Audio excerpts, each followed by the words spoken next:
जब भी एक इंसान को दूसरे इंसान की हत्या करनी होती है तो सबसे पहले उसके दिमाग में जो बातें आती हैं वो यही हैं कि कोई ना कोई हथियार उनको ऐसा उपलब्ध कराया जाए, जैसे कि बंदूक है, रिवॉल्वर है या कोई छुरी या चाकू, जिससे वो सामने वाले की जान बड़ी आसानी के साथ ले ले और वहाँ से फरार हो जाए। और कई बार ऐसा भी होता है कि जो इंसान काम कर रहा है, जो उसका प्रोफेशन है, उसी के आधार पर उसी तरीके से वो हत्या करनी चाहता है। जैसे कि अगर कोई ड्राइवर है तो वो यही चाहेगा कि कोई ऐसा एक्सीडेंट कराया जाए जिससे हत्या ना लगे और एक हादसा लगे और मेरी जान पुलिस से छूटी रहे। और अगर कोई बिल्डर है तो वो सोचता है कि किसी बिल्डिंग से धक्का दे दिया जाए और नेचुरल मौत लगे। और कई बार ऐसा होता है कि लोग हिल स्टेशन पर जाते हैं और वहाँ पहाड़ी से धक्का देने की सोचते हैं, और बहुत सारे ऐसे हैं जो जहर देते हैं। इसी तरीके से अलग अलग तरीके से लोग हत्याएं और क्राइम करते हैं। कई बार ऐसा होता है कि जो उसने क्राइम किया है या जो उसने हत्या की है, तो जो उसका प्रोफेशन था उसकी झलक उसके अंदर साफ साफ दिखाई देती है।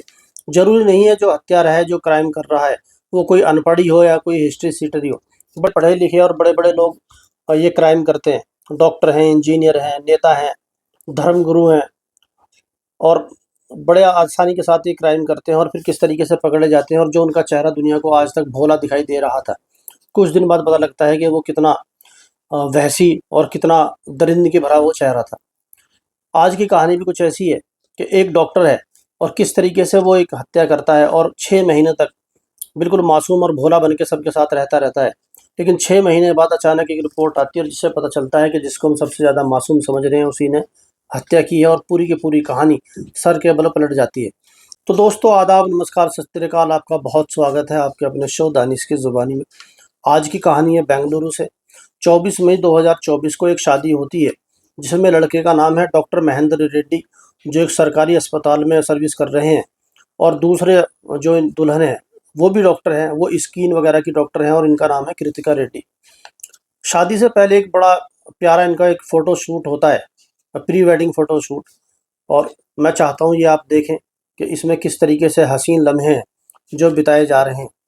और जैसे ही ये पूरा होता है, उसके बाद 24 मई 2024 को इन दोनों की शादी कर दी जाती है। शादी भी बहुत अच्छी और धूमधाम के साथ होती है। जो कृतिका के पिता है, करीब 3 करोड़ का फ्लैट वो डॉक्टर महेंद्र को गिफ्ट करते हैं, और बहुत सारा गोल्ड और बहुत सारा सामान और गाड़ी, ये सारी चीज़ वहाँ पर दी जाती हैं। और उसके बाद इनकी ज़िंदगी एक सामान्य रूप से एक दूल्हा दुल्हन की तरह चलनी शुरू हो जाती है, पति पत्नी की तरह। और धीरे धीरे दिन बीतने शुरू होते हैं और महेंद्र को ये पता चलता है कि जो उसकी पत्नी है कृतिका, उसको कुछ ऐसी प्रॉब्लम है स्वास्थ्य में कि उनका ब्लड प्रेशर कभी भी हाई हो जाता है और कभी उनके पेट में दर्द रहता है और उनको गैस की प्रॉब्लम है। अब क्योंकि खुद वो एक डॉक्टर थे और सरकारी अस्पताल में सर्विस अपनी सेवाएं दे रहे थे, तो वही अपनी पत्नी का इलाज करते रहते हैं। और एक दिन ऐसा होता है कि पेट में उनके दर्द ज़्यादा होता है, तो वो उनको एक इंजेक्शन देते हैं और जिससे उनका पेट का दर्द ख़त्म हो जाता है। उसके बाद फिर सब कुछ सामान्य रूप से चलता है। 21 अप्रैल 2025 को उनको फिर से पेट में दर्द होता है। डॉक्टर उनको एक इंजेक्शन देते हैं और वो दर्द ठीक होता है। सुबह को पूरी रात ठीक-ठाक गुज़रती है। सुबह को फिर उनको कुछ प्रॉब्लम होती है। तो 22 अप्रैल 2025 को एक इंजेक्शन और देते हैं डॉक्टर महेंद्र उनको, और इसी तरीके से 23 अप्रैल को देते हैं। 24 अप्रैल को जो डॉक्टर महेंद्र थे, कृतिका के माता-पिता यानी कि अपने सास-ससुर को ये इन्फॉर्म करते हैं कृतिका की जो तबीयत है वो ज़्यादा बिगड़ गई है और मैं उनको अस्पताल लेकर जा रहा हूँ और आप सब वहीं पर आ जाइए। और जैसे ही दोनों के परिवार अस्पताल पहुँचते हैं, वहाँ पर जाकर पता चलता है कि उनकी तबीयत ज़्यादा ख़राब थी। अब क्योंकि जो कृतिका के माता-पिता थे उनको पहले से ही पता था कि उनकी बेटी को गैस की प्रॉब्लम है, ब्लड प्रेशर की, और उनके पेट में कभी-कभी दर्द हो जाता है। और यही बात मैं डॉक्टर महेंद्र यानी कि उनका दामाद उनको बताते हैं कि पिछले 3-4 दिन से उनको उनकी तबीयत ज़्यादा ख़राब थी और मैं उनका इलाज कर रहा था। अब क्योंकि वो खुद एक डॉक्टर थे और सरकारी अस्पताल में अपनी सेवाएँ दे रहे थे, तो दूसरे डॉक्टर को से इलाज कराने का कोई ऐसा मतलब बनता नहीं था। और जो डॉक्टर कृतिका रेड्डी थी, ये स्किन वगैरह की थी, तो ये अपनी पति पर पूरे तरीके से भरोसा करती हैं और वो अपना इलाज उन्हीं से करा रही थी। अब खैर डॉक्टर महेंद्र अपने दोनों परिवार को ये बातें बता ही रहे थे, इसी बीच डॉक्टर आते हैं और वो बताते हैं कि हम डॉक्टर कृतिका को नहीं बचा पाए और उनकी डेथ हो चुकी है। ये सुनते ही दोनों परिवारों में मायूसी छा जाती है और जो डॉक्टर कृतिका के परिवार वाले थे रोने और चीखने लगते हैं। अब खैर होनी को कौन टाल सकता है। अब वो खुद डॉक्टर थे और अस्पताल के अंदर से जानकारी मिल रही है कि उनकी मौत हो चुकी है।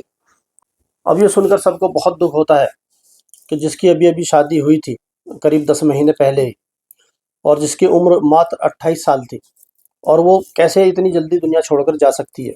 लेकिन होनी को कौन टाल सकता है, और इस बात पर सब सब्र करते हैं। अब बारी अब बारी आती है पोस्टमार्टम की। तो डॉक्टर महेंद्र सभी डॉक्टरों से कहते हैं कि क्योंकि उनको पता था उनकी पत्नी पहले से बीमार थी और ब्लड प्रेशर और उनको गैस की काफ़ी सारी प्रॉब्लम थी, तो मुझे उनका पोस्टमार्टम नहीं कराना है। आप हमें बॉडी इसी तरीके से हमें वापस सौंप दीजिए।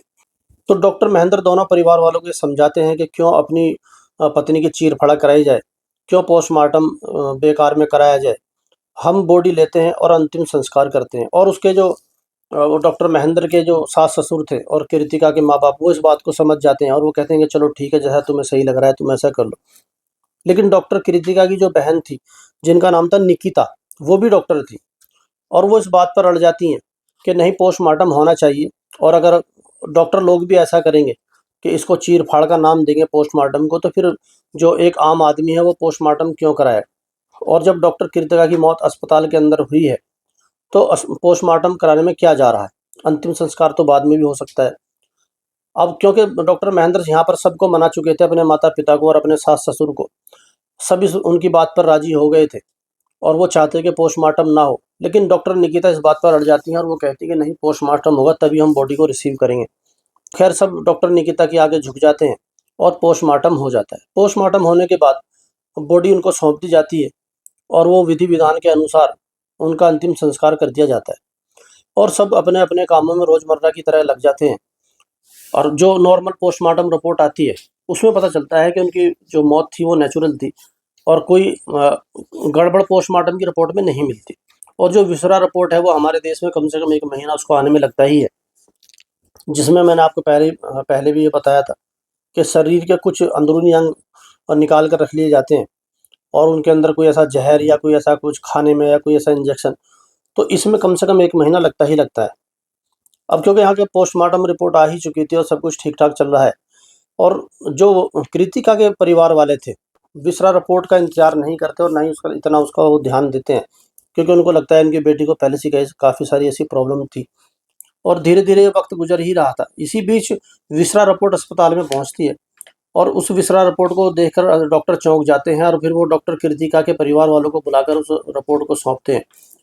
उस रिपोर्ट को जो डॉक्टर निकिता थी, जो कृतिका की बहन थी, वो देखती है और अपने माता-पिता के साथ सीधी पुलिस स्टेशन पहुँचती है बेंगलुरु के, और वहाँ पर जाकर अपने जीजा यानी कि डॉक्टर महेंद्र के खिलाफ नामदर्ज रिपोर्ट कराती है, और वो कहती है कि मेरी जो बहन थी कृतिका, उसकी जान डॉक्टर महेंद्र यानी कि उसी के हस्बैंड ने ली है। अब खैर, जो पुलिस स्टेशन के जो आला अधिकारी थे, वो विसरा रिपोर्ट को देखते हैं। उसके अंदर साफ-साफ ये लिखा हुआ था कि डॉक्टर कृतिका की जो मौत थी वो नेचुरल नहीं थी, और उनको एक इंजेक्शन है, जो बेहोशी का इंजेक्शन होता है, जब भी कोई ऐसा ऑपरेशन कराया जाता है, उस वक़्त एक बेहोशी का इंजेक्शन दिया जाता है, और वो बेहोशी का इंजेक्शन भी बड़ी उसका वज़न करने के बाद, ब्लड प्रेशर चेक करने के बाद, क्योंकि उसका अगर थोड़ा-सा भी ओवरडोज़ हो गया, तो मरीज़ की जान जा सकती है, या उसका कोई भी अंग काम करना बंद कर सकता है। तो इसीलिए पहले उसका वज़न किया जाता है, ब्लड प्रेशर चेक किया जाता है, और जो शुगर वग़ैरह ये सारी चीज़ें नापी जाती हैं, और उसके बाद ही ये बेहोशी का इंजेक्शन दिया जाता है। और जो विसरा रिपोर्ट थी, उसके अंदर ये साफ-साफ लिखा हुआ था कि एनेस्थीसिया का ओवरडोज़ उनको दिया गया है, जिससे कृतिका की मौत हुई है। अब खैर, पुलिस डॉक्टर महेंद्र को वहाँ पर लेकर आती है और उनसे पता करती है। अब क्योंकि इलाज वही उनका कर रहे थे, किसी और दूसरे डॉक्टर से इलाज उनका चल नहीं रहा था, और वो ही एक ऐसे इंसान थे जो उनको लेकर हॉस्पिटल आए थे, और जबकि उनकी जान जा चुकी थी। अब सीधा शक डॉक्टर महेंद्र पर पड़ता है, और उसके बाद पहले जो डॉक्टर महेंद्र है सारी बातों से इनकार करते हैं, और वो कहते हैं कि मैंने ऐसा नहीं किया है। लेकिन उनको ये बताया जाता है क्योंकि उनको इंजेक्शन लगाया गया था। एक डॉक्टर ही इंजेक्शन दूसरे को लगा सकता है, और इलाज भी आप ही लोग कर रहे थे, और वो खुद एक डॉक्टर थी। विसरा रिपोर्ट में साफ लिखा हुआ था कि उनको जो ओवरडोज दिया गया था, वो कुछ दिन पहले से ही देना शुरू कर दिया गया था। 21 अप्रैल से वो उनको जो एनेस्थीसिया का डोज़ देना शुरू करते हैं, और वो इस बात को अच्छी तरीके से जानते हैं, अगर वो एक साथ उनको वो डोज़ देंगे तो उनकी तुरंत मृत्यु हो जाएगी, और जिससे उन पर शक आ सकता है। उस शक से बचने के लिए वो थोड़ा-थोड़ा उनको रोज़ देना शुरू करते हैं। 21 अप्रैल को थोड़ा डोज़ देते हैं, उसके बाद 22 अप्रैल को देते हैं, उसके बाद 23 अप्रैल को देते हैं। अब क्योंकि वो जब होश में आती थी तो अपने परिवार वालों से बातें करती थी और वो खुद बताती थी कि उनके पेट में दर्द है और उनको बहुत नींद आ रही है। इस तरीके की बातें खुद बताती थी, जो महेंद्र चाहते भी थे कि ये एक सबूत के तौर पर काम आएगा। और 24 अप्रैल को फाइनली वो फिर इतना डोज देते हैं जिससे उनकी मृत्यु हो जाती है। ये सारी बात जब पुलिस डॉक्टर महेंद्र को बताती है कि सब चीज़ें रिपोर्ट के अंदर आई हैं और ये सारी चीज़ें तुमने ही की हैं और तुम्हें वो इंजेक्शन उनको देने की क्या ज़रूरत थी। ये इंजेक्शन जब ही दिया जाता है जब कोई ऐसा ऑपरेशन हो, और उनका कोई ऐसा ऑपरेशन होने वाला था नहीं। और ये जो उनको एनेस्थीसिया का ओवरडोज दिया गया था, उसके अंदर एक प्रोफोफॉल नाम का कोई इंजेक्शन था जिससे उनकी जान गई थी। अब यहाँ पर डॉक्टर महेंद्र टूट जाते हैं और वो फिर जो कहानी सुनाते हैं उसको सुनकर सब चौंक जाते हैं। कहानी भी बड़ी अजीब थी।